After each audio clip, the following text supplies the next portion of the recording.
আমার নবী হলো রাহমাতুল লিল আলামিন। অর্থাৎ যত জায়গায় আপনার রব তত জায়গায় নবী রহমত। সুবহানাল্লাহ বলবেন না?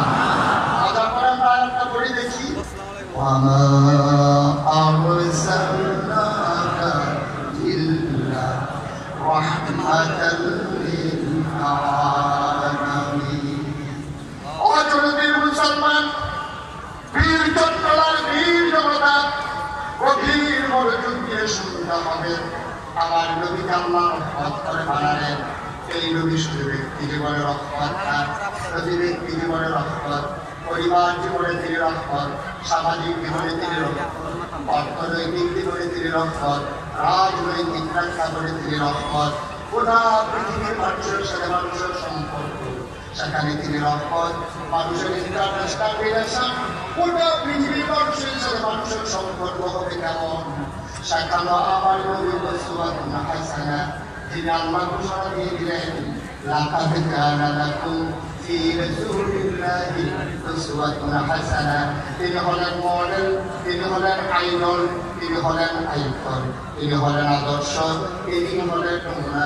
কেমন হবে ব্যক্তি জীবন, কেমন হবে সমাজ জীবন, কেমন হবে পারিবারিক জীবন, কেমন হবে রাজনৈতিক জীবন, সকল ক্ষেত্রে আমার নবী হলেন মডেল। আল্লাহ তাআলা জানিয়ে দিলেন, ও নবী আমার, আপনি আপনার সম্পর্কে জেনে নেন।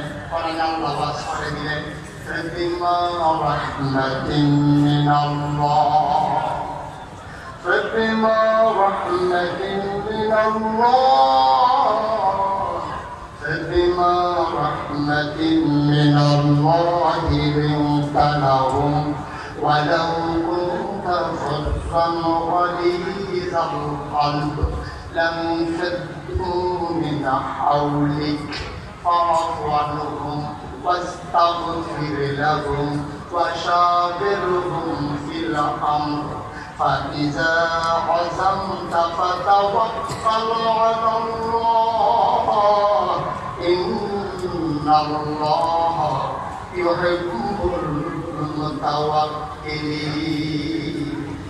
অজনবীর মুসলমান, লোহাগাড়ার মুসলমান, সাতকানিয়ার মুসলমান, চকরিয়ার মুসলমান, কক্সবাজার কাটনাপুকিয়ার মুসলমান, বাংলার মুসলমান, মন দিয়ে শুনে আল্লাহ তাআলা নবীকে পাঠিয়ে জানিয়ে দিলেন, ও নবী, আপনি জেনে যান ফাবিমা রাহমাতিন মিনাল্লাহ, আল্লাহর পক্ষ থেকে নবীর সাথে রহমত দেওয়া হয়েছে। নবীর যে রহমত, লিনতা লাহুম, নবীর মনটাকে আল্লাহ সবার জন্য নরম বানিয়েছেন। অর্থাৎ গোটা সমাজবাসীর জন্য, হিন্দু বুঝি না, বৌদ্ধ বুঝি না, খ্রিস্টান বুঝি না, ইহুদি বুঝি না, পৌত্তলিক বুঝি না, সবার জন্য লিনতা লাহুম, আপনার মনটাকে নরম করে বানানো হয়েছে। কেন নরম বানানো হলো? তাই আপনার মনটাকে যদি শক্ত করে বানাতাম, যারা আপনার জন্য জীবন দিতে প্রস্তুত, যারা বহার ভিতরে ঢুকে, তারা আপনি ঘুরিয়ে পড়ার পরে গায়ের পাঞ্জাবি টুকরা টুকরা করে, মাথার পাপড়ি টুকরা টুকরা করে, সাপের গর্তের ভিতরে দেওয়ার পরে গর্ত রয়ে যায়, কাপড়ের টুকরা নেয়, তারা নিজের পা দিয়ে সেই সাপের ঢুকে থেকে দেয়, যারা সাপের গর্তের ভিতরে সাপের কামড় খায়, তারপর রোগীর কষ্ট হতে দেয় না, এই মানুষগুলো আপনি দেখতেন না। যদি আপনার মনটা শক্ত হতো, আপনি দেখতেন এই মানুষগুলা আপনার চতুর্পাশে কেউ নাই, সবাই আপনাকে ফেলে মুসাল্লির মতো সবাই উঠে চলে গেছে। এই জন্য ফাতিমা রাহমাতিন মিনাল্লাহ, আল্লাহর পক্ষ থেকে আপনার মনটাকে নরম করে বানানো হয়েছে। যদি শক্ত হতো, আপনি দেখতেন চতুর্পাশ থেকে ওরা সরে গেছে। সুতরাং সামাজিকভাবে আপনার দায়িত্ব হলো তিনটা। কয়টা? হয়ে গেছে নাকি? প্রস্তুতি দিচ্ছেন? ওনার জন্য রিহার্সাল দিচ্ছেন নাকি? কত টাকা মনে করছে বলে নাকি? বললেই পালাই না। আর আসি না, না আসি সবাই কেনা আমি স্কুলের ভিতরে স্যার গেছে, ইন্সপেক্টর গেছে ইন্সপেকশন করার জন্য। ইন্সপেকশন করার জন্য যখন স্যার গেছে, গিয়ে দেখেছে ক্লাসের ভিতরে স্যার ঘুমাই গেছে। তুমি ভিডিও করতেছে, স্যার ঘুমা থাকিয়েছে। উনি রাত্রিটা তো ইহাকে বলে ঘুম। উনি চমকে উঠছে, উনি ঘুম থেকে উঠে কি করলো যে ইহাকে বলে ঘুম? ইন্সপেক্টর সাহেব বলতেছে, সাত বলতে হবে, এটা কি বললেন? আজকে 3 দিন ধরে ঘুম কাটে ছাত্রদেরকে বুঝাই দিয়েছি, ওরা কোনোভাবেই বুঝা নাই, এই জন্য ছাত্রকে ঘুমাইয়া দেখাই দিয়েছি ঘুম কাটে।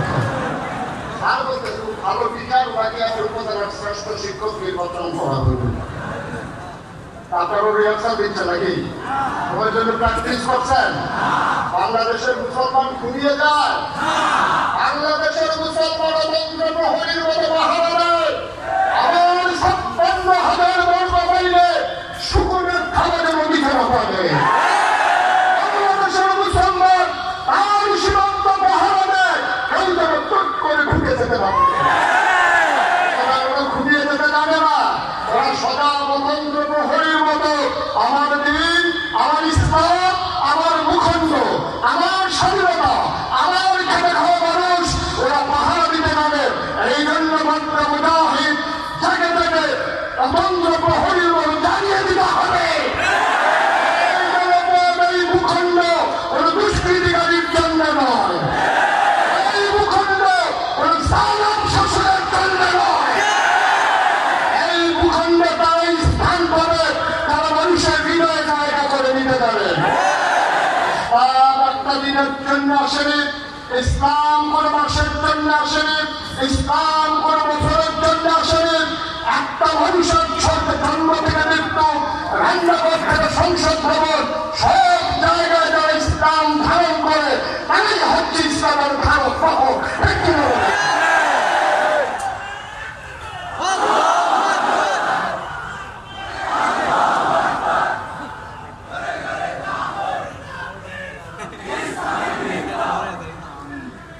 সবাই বলেন আমিন, জোরে বলেন আমিন। সামাজিক ভাবে আজকের সামাজিক জীবনে ন্যায় বিচার প্রতিষ্ঠায় যেহেতু আমার নবীর ভূমিকা কি দেখেন, কেমন করে দিল করে আল্লাহ তার নবীকে গড়ে তুলেছে। যে মানুষকে দুনিয়াতে কোনো শিক্ষক নাই, আল্লাহ যার শিক্ষক। আল্লাহ যেন পুঙ্খানুপুঙ্খ রূপে দিল করে প্রয়োজন অনুসারে, পরিধি অনুযায়ী, সামাজিক প্রেক্ষাপটে, রাজনৈতিক পরিস্থিতিতে তিনি যেন আল্লাহ তাআলা তাকে যেন বলে দিচ্ছে, যখন এই অবস্থা হবে তখন তোমাকে এই কাজ করতে হবে, যখন মানুষের সাথে সম্পর্ক করতে হবে এই কাজ করতে হবে। মক্কায় তোমার জিন্দেগি হবে এমন, মদিনায় তোমার জিন্দেগি হবে এমন, মক্কা বিজয়ে তোমার জিন্দেগি হবে এমন, এমন করে যেন আল্লাহ তাআলা নবীজিকে তিল করে গড়ে তুলেছেন। আল্লাহ তাআলা নবীকে বলছেন,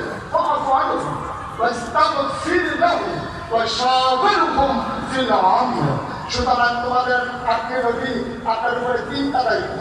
আপনি তাদেরকে ক্ষমা করে দেবেন। সহজ সরল মানুষ, ওরা বুঝে না, ওরা বর্ণ, ওরা বেদুইন, ওরা যাযাবর, ওরা মূর্খ, ওরা অসভ্য, ছোঁয়া পাইলে আলো, ওরা অন্ধকার, ওরা জাহিলিয়াতের জামানায় পড়ে গেছে, ওরা বুঝে না, ওরা নির্ভুল।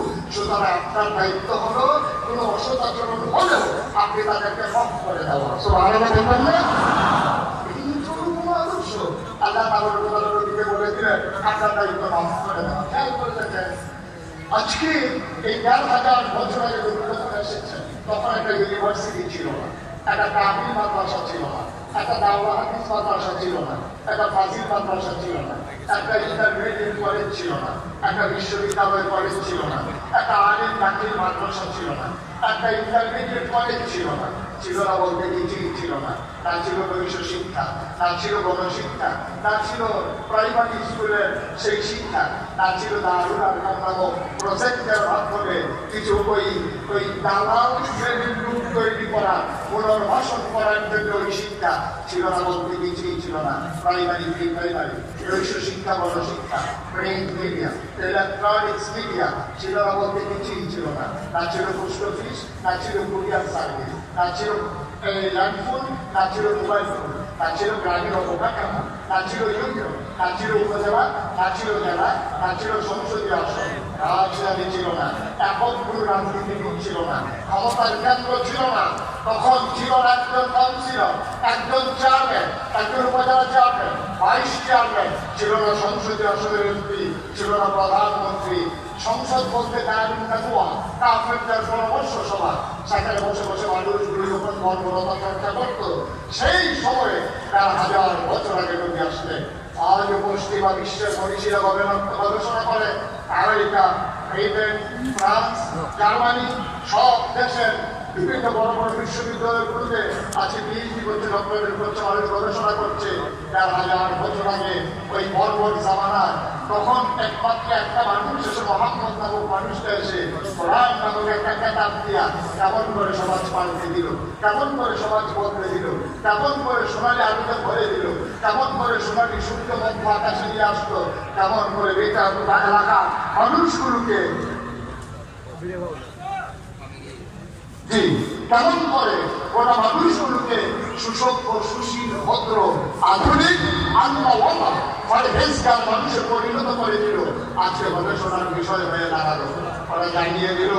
আর আমরা খেয়াল করে দেখলাম ১৭৫৭ সালের ২৩শে জুন ফরাসির আম্রকাননে নবাব সিরাজউদ্দৌলাকে পরাজিত করে যখন ইংরেজ রাজ বাহাদুরের ক্ষমতা আসীন হল ১৭৫৭ থেকে ১৯৪৭ সালের ১৪ আগস্ট এই ভারত উপমহাদেশ ইংরেজ যাওয়ার পরে তখন তারা দুটা ভূখণ্ডে পরিণত করে দিয়ে গেল। একটা হলো পাকিস্তান, আরেকটা হলো হিন্দুস্তান। ২৩ বছর পশ্চিম পাকিস্তানিরা আমাদের উপরে শোষণ করলো, শাসনের নামে আমাদের ন্যায্য অধিকার থেকে বঞ্চিত করলো। ১৯৭১ সালে ২৬শে মার্চের মহান ঘোষণার পরে, রক্তক্ষয়ী সংঘর্ষের পরে, অসহায় যুদ্ধের পরে, আমার মায়ের ইজ্জতের বিনিময়ে, আমার ভাইয়ের রক্তের বিনিময়ে আমরা নতুন একটি সূর্য পেলাম ১৬ই ডিসেম্বরে। সেই দেশ একটা পতাকা, লাল সবুজের পতাকা পথ করে আকাশে উঠে দাঁড়ান দিল। পৃথিবীর মানচিত্রে নতুন করে একটি দেশের নাম জায়গা করে দিল। দেশের নাম সোনার বাংলা। আমি তোমায় ভালোবাসি। আফসোস হচ্ছে ১,৫০০ বছর আগে কোরআন নামক কিতাব দিয়া একমাত্র নবী করিম সাল্লাল্লাহু আলাইহি ওয়াসাল্লাম অসভ্য, মূর্খ, জাহেল ওই মানুষগুলোকে বানাই দিলেন সুসভ্য, সুশীল, আধুনিক, ভদ্র, আল্লাহওয়ালা। ইংরেজরা শাসন করলো ৩০০ বছর, পাকিস্তানিরা শাসন করলো ২৩ বছর। ১৯৭১ সালে আমার দেশে ক্ষমতায় আসলো আমার দেশের জনগণ। এখন মেম্বার আমাদের, চেয়ারম্যান আমাদের, এমপি আমাদের, সচিব আমাদের, আমলা আমাদের, কামরাও আমাদের, সব যখন আমাদের। এখন তো আর ব্রিটিশ নাই, এখন তো আর পাকিস্তানি নাই। এটা আফসোস হচ্ছে ৫৫ বছর অতিবাহিত হলো, আমার দেশ স্বাধীন হলো।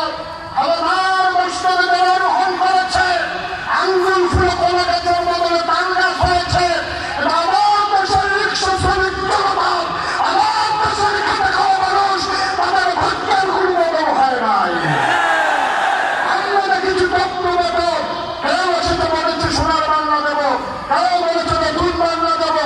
আমরা আশ্বাস পেয়ে আশায় ঘুম পেরেছিলাম। আমরা দেখলাম খাওয়ার সময় আমরা চুষে আগের মাটিটা আমাদের হাতে ধরিয়ে দিয়ে তারা চলে গেছে এই বাংলাদেশ থেকে।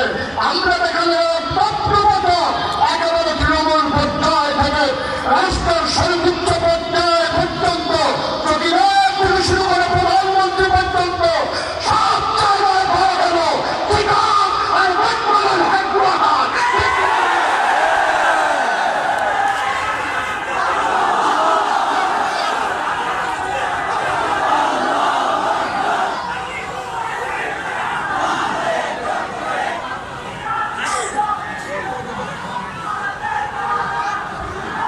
আল্লাহ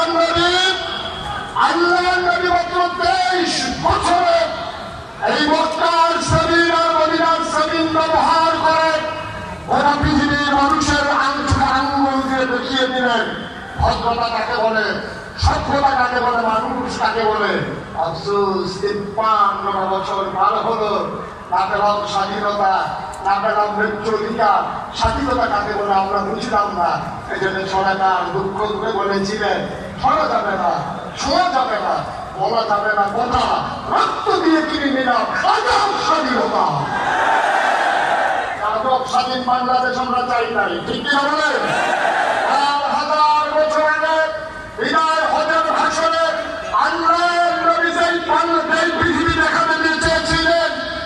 অবিরবাদী বলেছিলেন কালো ঘোড়ার মাঝে কোনো পার্থক্য থাকবে না, কালো ঘোড়ার নির্দলের মাঝে পার্থক্য থাকবে না, আরো মানবের মাঝে পার্থক্য থাকবে না।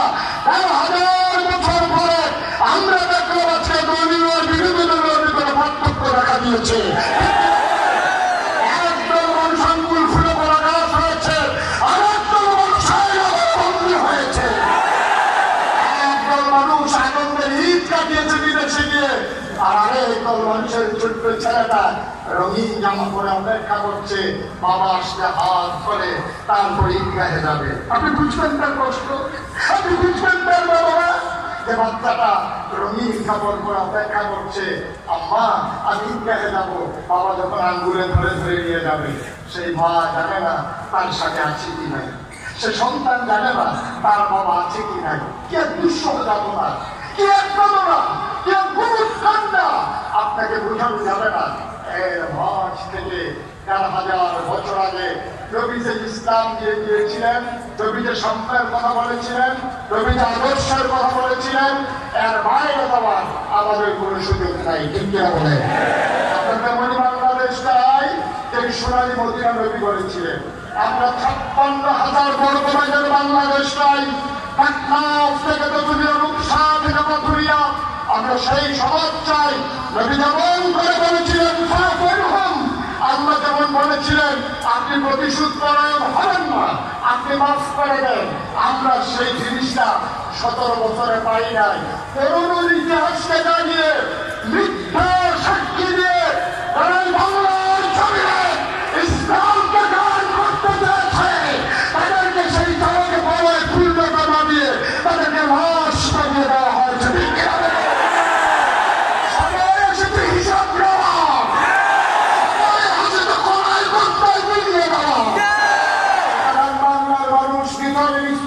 থাকতে পারে না, হিসাব মিলিয়ে দিতে হবে। আমার ভাইকে যারা অন্যায় ভাবে ফাঁসি কাস্টে ঝুলিয়ে দিল, সন্তানদেরকে দিন বেলানো হলো, আমরা হয়তো দিন বেলাতে চাই না, কিন্তু হিসাব দিতে চাই।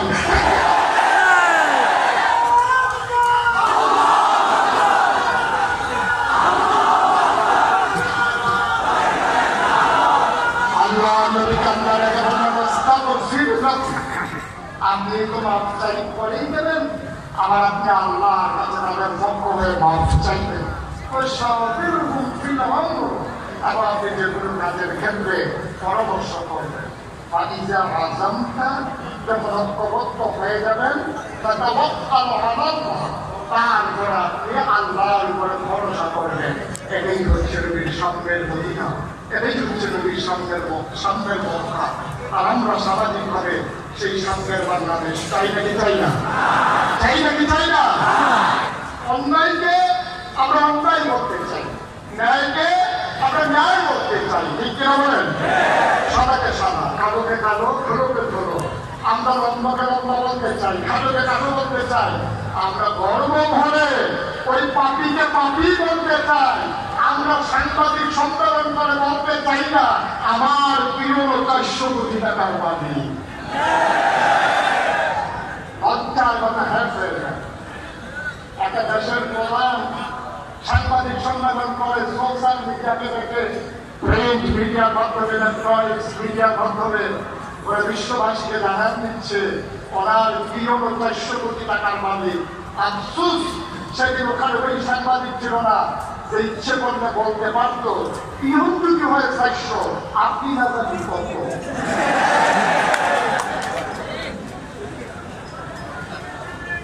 এই কথা বলার মতো লোক ছিল না সেই দিন।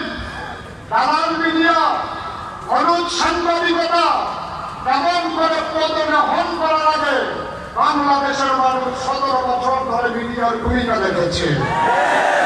বলেন নবীজি আজকে সামনের পৃথিবী করতে চায়, নবীজি করে দিতে চেয়েছেন।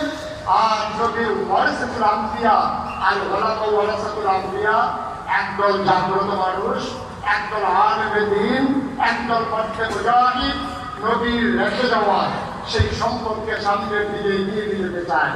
যেটুকুন তিনি রেখে গিয়েছিলেন এটাকে আরো ফুলে ফলে সুশোভিত করে বিশাল অভিরুখে পরিণত করে দিতে চায়। নবী 23 বছরের জীবনে যে আদর্শ উপহার দিয়েছিলেন, আমরা তার যোগ্য ওয়ারিস হিসেবে আমাদের দায়িত্ব ছিল এই ময়দানে নবীর ওয়ারিস হিসাবে বাড়িয়ে নেওয়া সেই ময়দানের কাজগুলো। ঠিক কিনা বলেন? ওয়ারিস হয় দুই ধরনের, একদল হলো সু, আরেকদল হলো কু। ওয়ারিস দুই প্রকার, একদল হলো সুওয়ারিস, আরেকদল হলো কুওয়ারিস।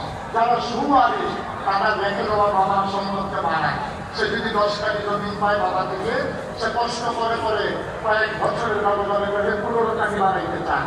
আর যে কুওয়ারিস বাবার রেখে দেওয়া 10 টাকা সম্পদকে সে ঘুরিয়ে হেলায় ফেলায় কাটিয়ে পরিশ্রম না করে সেই সম্পদকে বিক্রি করে করে তার জীবিকা নির্বাহ করতে চায়।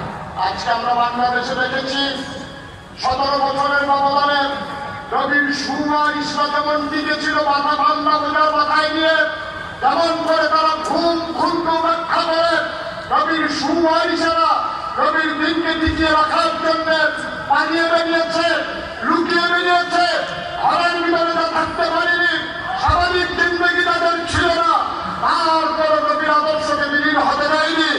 আমরা এইটাও দেখেছি, আমরা এইটাও দেখেছি আগের নম্বরের কুওয়ারিসেরা ওই দালালের ভূমিকায় দিয়ে আমার দেশের ইসলামকে নিষ্ক্রিয় করেছে, আমার দেশের ইসলামকে ধ্বংসের চরম করে পর্যায়ে নিয়ে গেছে।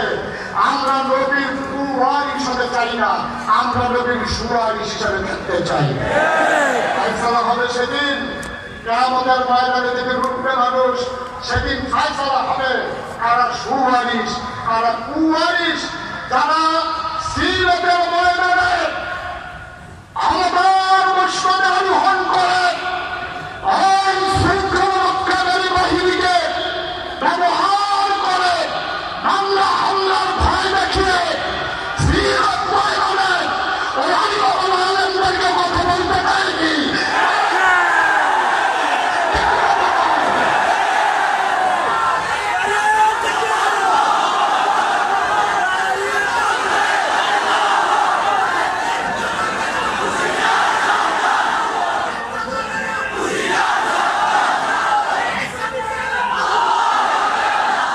এই বাংলাদেশে আমরা দেখেছি ঢাকা ইউনিভার্সিটি, ওখানকার প্রফেসররা পর্যন্ত দুঃসাহস দেখিয়েছে।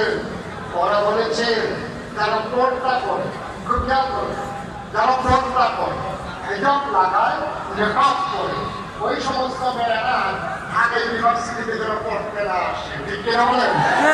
ঢাকা ইউনিভার্সিটির প্রফেসর সে ঘোষণা দিল, মনে হয় ইউনিভার্সিটিতে তার বাপ দাদার সম্পদ।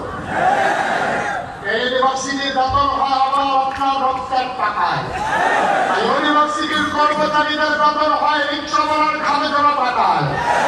আপনি যখন একটা পণ্য কিনেন তার একটা অংশ ভ্যাট হিসাবে যখন জমা হয়, ওই টাকা দিয়ে ইউনিভার্সিটির কর্মকর্তা কর্মচারী বিসি থেকে প্রফেসর আর নৈশ প্রহরী থেকে তন্ত্র প্রহরী সবার বেতন হয় আমাদের টাকায়।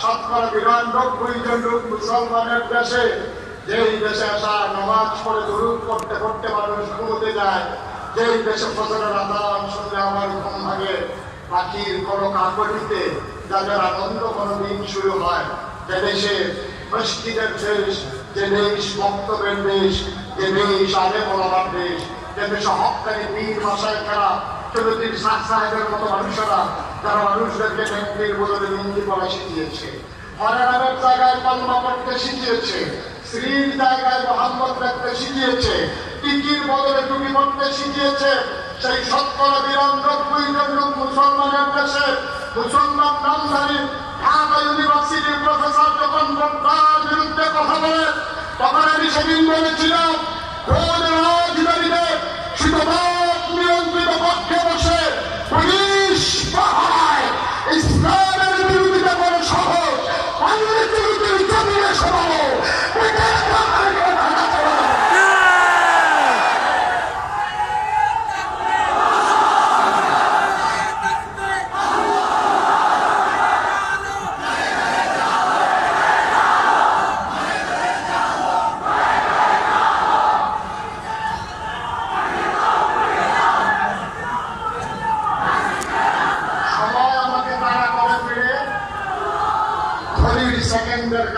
ক্লিক করে আমাকে জানিয়ে দেয় আমাকে ছেড়ে দিতে হবে।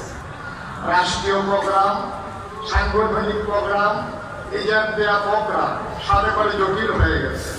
আমাদের হাফিজ ভাই, আপনার যারা গোপন ভাই হিসাবে ছিলেন না, এটা তার দেখতে পাবে করে ঘরে দিতেন না, এটা বাইরের তারা জানেন, এটা দিতেন। আমি তো ভিতরের মানুষ, সেই জন্য সেই খবর আমার কাছে আছে। ওই যখন ডায়েরিতে দেখছিলেন যে আমার কোনোভাবে খালি আছে কিনা, আল্লাহর কুদরতে একটা তারিখে খালি ছিল, উনি নিজের হাতে তারিখটা বসিয়ে দিয়েছিলেন, তাহলে আমার আসার সুযোগ ছিল না। আগামীকালকে আমার 4টা প্রোগ্রাম, এখান থেকে আমার যেতে হবে কুমিল্লাতে রাতের বেলায়। সুতরাং আমি ইচ্ছে থাকলেও লম্বা সময় দিয়ে কথা বলতে পারবো না, তবে একটু জানিয়ে দিতে চাই। আপনারা মনে করেছেন 5ই আগস্টের পরে আমার নবীর রেখে যাওয়া যে ইসলাম, সেটাকে যখন নতুন করে আমরা পেতে বসেছি। মনে রাখবেন, যারা ভিক্ষা করে মহিলা, তাদের ঘরে কিন্তু চুল টাকা আসে না। ভিক্ষুক মহিলা দরজা খুলে ঘুমায়, মানুষ জিজ্ঞেস করে, তুমি তো দরজা খুলে ঘুমাও, যদি চুর আসে, যদি ডাকাত আসে, করবা কি? চুর আইসা, ডাকাত আইসা কত করতে করতে চলে যাবে, ঘরে কিচ্ছু নাই। সে ভিখারিতে মহিলা, তার ঘরে কিচ্ছু নাই, তো চুর আইসা করবে কি? সে ডাকাত আইসা করবে কি? এই জন্য ভিক্ষুক মহিলা দরজা লাগানোর প্রয়োজন অনুভব করে না। কিন্তু সম্পদশালী মানুষ একবার না, দুইবার না, বারবার কাছের মানুষকে জিজ্ঞেস করে, দরজা কি লাগাইছো? স্ত্রীকে জিজ্ঞেস করে, তুমি কি চেক করছো? আবার নিচে উঠে গিয়ে দেখে দরজা লাগানো হয়েছে কিনা। কারণ গতকালকে তার ছেলে বিদেশ থেকে এসেছে, 10 ভরি স্বর্ণ এসেছে, নগদ টাকা এনেছে। সুতরাং যদি চুর ঢুকে তাহলে সে সম্পদ পাবে। এই জন্য ঘরের মালিক কাছের লোক পাঠায় দরজা দেখার জন্য, নিজের ওয়াইফকে পাঠায়, নিজে উঠে যায়, শুয়েও আবার মনে হয় লাগাইছিলাম, আবার উঠা যায়, বারবার তার মনে যাচ্ছ। কারণ যদি চুরি ঢুকে ডাকাত ঢুকে সর্বনাশ হয়ে যাবে। ভিখারিনী মহিলা এই চিন্তা নাই, তার ঘরে সম্পদ নাই। বাংলাদেশের মানুষের এতদিন চিন্তা ছিল না, কারণ তাদের কাছে স্বাধীনতা নামক ওই একবার মূল্যবান জিনিসটা আমাদের হাতে ছিল না। আজকে যখন স্বাধীনতা নামক মহামূল্যবান জিনিস আমাদের হাতে এসেছে, সুতরাং বারবার তন্ত্র প্রহরীর মতো সীমান্ত এলাকায় ইসলামী আন্দোলনের যারা নেতা কর্মী, তারা ঘর ঘর থেকে পাহারা দিতে হবে, পরাজিত শক্তিগুলো চুট করে ঢুকে দেবে। আর নয়তো ওই ধনী মানুষের সম্পদ যেমন হারিয়ে যাবে, আমাদের সম্পদ সেভাবে হারিয়ে যাবে। শেষ পর্যায়ে শুধু এভাবে যদি বলতে চাই, শেষ পর্যায়ে যদি এভাবে যদি মানুষগুলোকে জানিয়ে দিতে চাই, মনে রাখতে হবে ইসলাম কখনো বসবাস দীর্ঘপথে আসে নাই, ইসলাম ছিল কণ্ঠকাদীর্ঘপ। এমনকি যারা মারিয়েছে তারা বারবার রক্তাক্ত হয়েছে, বারবার তারা আহত হয়েছে। নবী করিম সাল্লাল্লাহু আলাইহি ওয়াসাল্লামকে মক্কার মানুষগুলো আল আমিন বললো, সুন্নতির মানুষ কিন্তু তাকে আল আমিন বলে নাই। ঠিক কিনা বলেন? ওই জমানায় যারা কাফের ছিল, সেই কাফেররা নবীকে আল আমিন উপাধি দিল। তারা বলতো, তোমার মতো মানুষ হয় না, তোমার মতো ছোটার মানুষ হয় না। বাবারে পেয়েছে নবীর হাতে তুলে দিতে পেরে ভাগ্যবান মনে করতো। নবীর কাছে প্রস্তাব গেল অসংখ্য মহিলা বিয়ে করার জন্য। সেই নবী করিম সাল্লাল্লাহু আলাইহি ওয়াসাল্লাম, তার জন্ম হলো মক্কায়, তার শৈশব মক্কায়, তার কৈশোর মক্কায়, তার তারুণ্য মক্কায়, তার যৌবন মক্কায়, নিজের বাড়ি মক্কায়, বিয়ে করলেন মক্কায়, শ্বশুর বাড়ি মক্কায়, বিয়ে দিলেন মক্কায়, বেড়াই বাড়ি মক্কায়, লেনদেন করলেন মক্কায়, চলাফেরা করলেন মক্কায়, ওঠা বসা করলেন মক্কায়, সমাজ সেবা করলেন মক্কায়। তিনি থাকতে পারলেন না মক্কায়, চলে যাওয়ার আগ্রহ মদিনায়। সেদিন নবীর অপরাধটা কি ছিল? আব্দুর রহমান ইবনে আউফ মক্কা ছেড়ে যখন মদিনায় পাড়ি জমালেন, তার চুলগুলো ছিল তখন উস্কো খুস্কো, দাড়িগুলো যখন ছিল ধুলো মাখা, চোখগুলো ছিল গর্তের ভিতরে, কালের হাড্ডিগুলো যখন বের হয়ে গেছিল, পরনে একটা ছেঁড়া লুঙ্গি ছাড়া, গায়ের উপরে যখন কোনো কাপড় ছিল না, সেই সরবল মানুষটা যিনি 8টা কাপড় একবারের বেশি দুবার পরতেন না, যিনি দামি পারফিউম ব্যবহার করতেন, তিনি সেই সকালবেলা সুবহি সাদেকের সময় খেজুর বাগান থেকে আযানের শব্দ শুনে তিনি যখন মদিনার মসজিদে গিয়ে ঢুকলেন, আল্লাহ নবী ফজরের নামাজ পড়ে তিনি ঘুরে বসলেন মুসল্লিদের দিকে। হঠাৎ করে তার নজর পড়ে গেল মসজিদের কোনায়। তিনি তাকিয়ে দেখলেন উস্কো খুস্কো চুল, দাড়িগুলো তার ঘোরা মাথা, চোখগুলো তার গর্তে, একটা মানুষ বসে আছে নিচু হয়ে। নবী উঠে দাঁড়ালেন, তিনি তাকিয়ে বললেন, ওই কোনায় কে বসে আছে? আবার আব্দুর রহমান না? সে উঠে দাঁড়ালেন, আব্দুর রহমান উঠে দাঁড়ালেন, কান দেখলেন আব্দুর রহমানের পানি পড়তেছে। আব্দুর রহমানকে জিজ্ঞেস করলেন, আব্দুর রহমান, তুমি কি সেই আব্দুর রহমান না? তুমি কি সেই আব্দুর রহমান না? চারটা বন্ধবী একবারের বেশি দুইবার পড়তা না? যে মানুষটা দাবি পানির ব্যবহার করতা, তুমি কি সেই আব্দুর রহমান না? আব্দুর রহমান বললেন, জি ইয়া রাসূলুল্লাহ, আমি সেই আব্দুর রহমান। আমি যদি আজও মক্কায় থাকতাম, আমি মক্কায় আনন্দের সাথে কাটাতে পারতাম, কিন্তু সকালবেলা উঠে যখন দেখলাম আপনি নাই, আমি ভয়ে আসলাম, আমি রওনা করলাম আপনার উদ্দেশ্যে। আপনারা আমাকে আটকে দিল, দারুন নাজওয়ায় দিয়ে আমার কাপড়গুলো খুলে থাকলো, আমার টাকাগুলো জমানো টাকা রেখে দিল।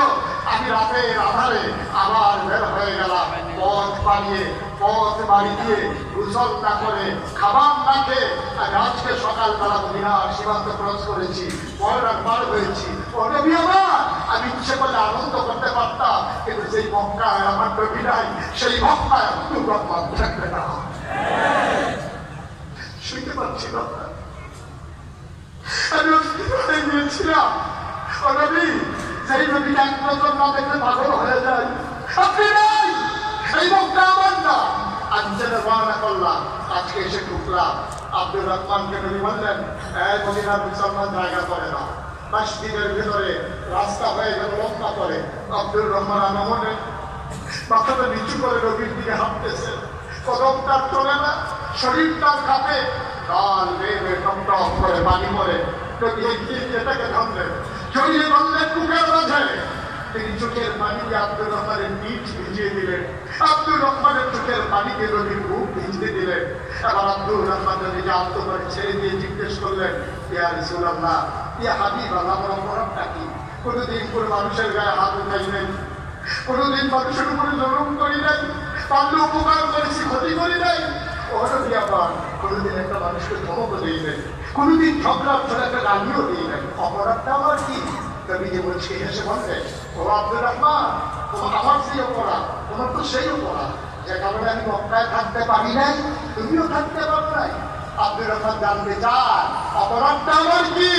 আল্লাহ জানিয়ে দিলেন, আব্দুর রহমানকে বলে দেন, ওয়ামা নাকামু মিনহুম ইল্লা ইউমিনু বিল্লাহিল আজিজিল হামিদ।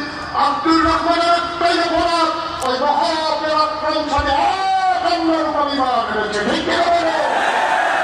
আজ বাংলাদেশে যারা দেশ প্রকোষ্ঠে ঢুকে ঢুকে বেড়েছে, তারা জেলখানা এসে থেকে বের হয়ে দেখেছে তার স্ত্রী অন্য ঘরে চলে গেছে, যে মানুষটা এসে দেখেছে তার অঙ্গ নাই, তার অঙ্গ নাই, যে মানুষটা নিজের লাশ হয়ে আর বাংলার কবরস্থানে ঘুমিয়েছে, তাদের একটাই অপরাধ, ওয়ামা নাকামু মিনহুম ইল্লা ইউমিনু বিল্লাহিল আজিজিল হামিদ। ঠিক কি না বলো?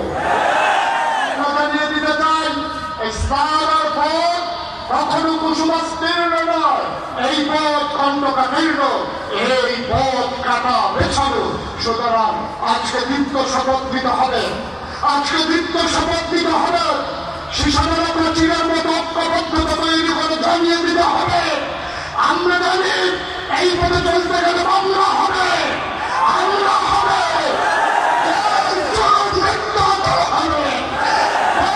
জীবন দেবে দেবে, ইমান দেবে যাবে না, রাজা তুমি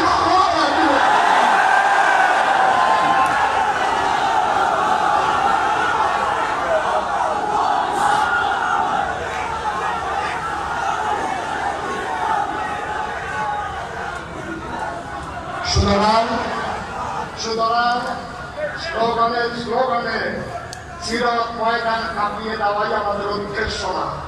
আমাদের উদ্দেশ্য হচ্ছে 5ই আগস্টের সেই মহাবিপ্লবের মাধ্যমে হাজারো ছাত্র জনতার রক্তের বিনিময়ে হাজরা হওয়া আবু সাইদের সেই বুক পেতে দেওয়ার মাধ্যমে মুগ্ধর পানি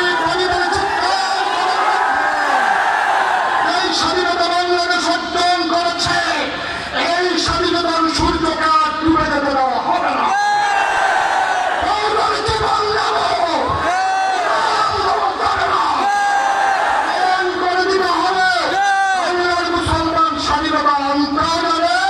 স্বাধীনতাকে পাহারা দিয়ে রক্ষাও করতে জানে। সুতরাং চিৎকার করে জানিয়ে দিতে চাই, তোমরা যারা মনে করো তোমরা নিঃশ্বাস হয়ে গেছি, আমরা কচুরি পারা না যে গরু দিয়ে আমাদেরকে খাওয়াই ফেলবা। আমরা সমুদ্রের ঢেউয়ে ঢেউ উঠা কোনো ফেলা না, বাতাসের সাম্রাজ্যে একসাথে আমরা মিশে যাব। আমরা চৌধুরীর ময়দান থেকে এই বিশাল জনতা জানিয়ে দিতে চাই, আমরা ছিলাম, আমরা আছি।